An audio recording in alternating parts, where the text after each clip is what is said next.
गुरुजी ये सब लोग बोलते हैं कि सिर्फ वेज खाना चाहिए और नॉन वेज नहीं खाना चाहिए। तो वेज खाओगे तो उम्र ज्यादा बढ़ेगी और नॉन वेज खाओगे तो ये होगा वो होगा। तो I mean what is the difference between veg and non veg? A lot of people want to know this. या संजय, मैं तो वेज का ही कहूँगा, ताकि मैं शुरू से वेजिटेरियन ही रहा हूँ। मगर आज क्या है, साइंटिस्ट ने भी दुनिया भर के, यहाँ के भारत की बात नहीं कर रहा हूँ मैं, अमेरिका हो यूरोप में हो, लोग वेजिटेरियन ज़्यादा से ज़्यादा बने जा रहे हैं। 40 साल पहले हम जब यूरोप गए थे, उस वक्त तो हम लोगों को खुद सब बनाना पड़ता था। माने वेजिटेरियन लोग कहते थे, कहीं वेजिटेरियन चीज़ें नहीं मिलती थी।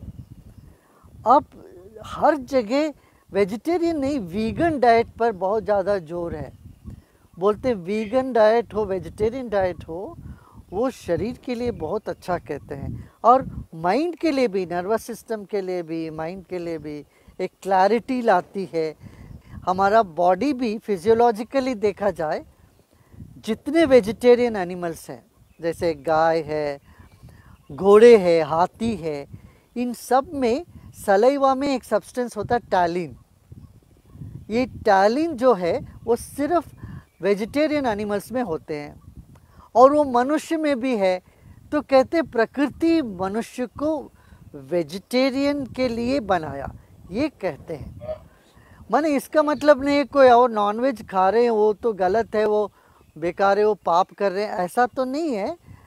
मगर हम तो ये कहेंगे अपना सेहत के पॉइंट ऑफ व्यू में, फिर मेंटल वर्क जिनको भी करना है, जीनियस बनना है, वो ज़्यादा तरफ लोग यही रेकमेंड करते हैं वेजिटेरियनिज़म के लिए। और वेजिटेरियन फूड जो है बहुत स्वादिष्ट भी है, अच्छा भी है। सो उसमें ताकत भी मिलता है लोगों को। जैसे हॉर्स है, हॉर्स पावर कहते हैं, और हॉर्स तो वेजिटेरियन है, हॉर्स तो पूरा वेजिटेरियन है। इस तरह से vegetarian food is most suitable, and इससे शरीर भी मजबूत रहता है, मानसिकता में भी बहुत अच्छा असर। Guruji, but this pranayama and all, does that open the chakras in the body also? या Okay, okay. हाँ जी, डीप इम्पैक्ट ऑन चक्रास, या okay. I've never seen. I mean, I'm 61 years old. अभी तक ऐसा मैंने देखा ही नहीं गुरुजी. You know, but I today feel के why can't we all become one? Why should there be borders? अभी बॉर्डर की क्या जरूरत है? हम लोग सब एक मिलके एक बिग फैमिली की तरह नहीं रह सकते गुरुजी? ये तो संजय तुमने मेरा सवाल ले लिया।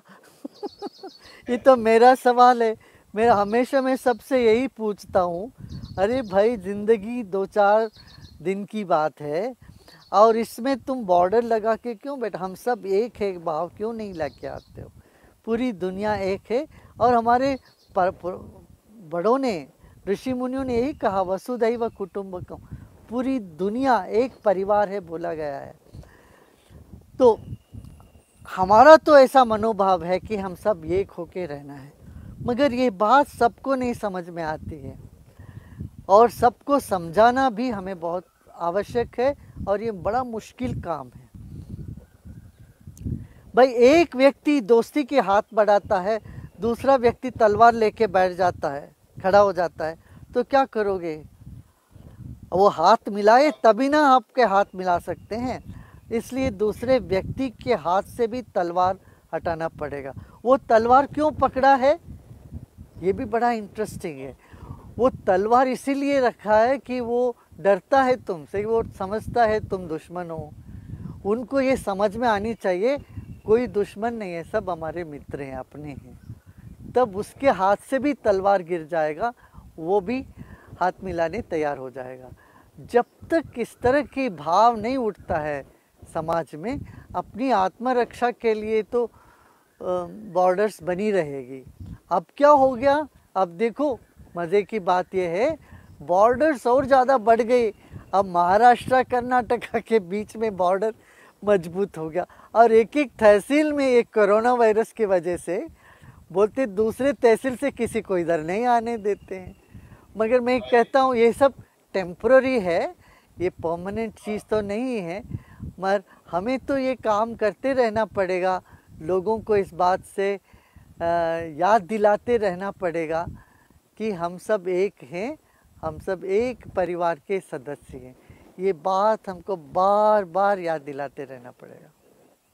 जी ये हम सबका काम है। जी।